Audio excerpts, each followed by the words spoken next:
मराठा नेते मनोज जरांगे पाटील आंदोलनावर ठाम आहेत. सरकारी शिष्टमंडळाच्या आश्वासनावर जरांगे पाटील असमाधानी असल्याचं पाहायला मिळालं. राज्यात आतापर्यंत किती नोंदी सापडल्या असा सवाल जरांगे पाटील यांनी शिष्टमंडळाला विचारला. तर सरकारकडून मधल्या काळामध्ये फसवणूक झाली, मराठीतून लिहिलेली आकडेवारी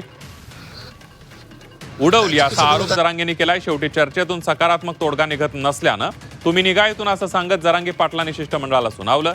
दरम्यान उद्या सकाळी 10 वाजल्यापासून जरांगे पाटील उपोषणाला बसणार आहेत.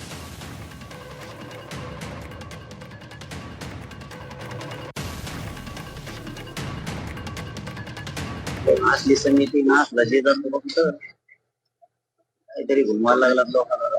नाही जमणार तुमचं मागचं, मला मी उपोषण करणार. चल बरोबर निघा, जा तुम्ही बी माझे समाजाचे करून मला 10 वाजता उपोषण होणार आहे. मराठा समाजाने प्रचंड ऊन येऊ नये. तुम्हाला माझ्यावरती प्रेम आहे, माय हे ठीक आहे, परंतु इथं प्रचंड ऊन आहे.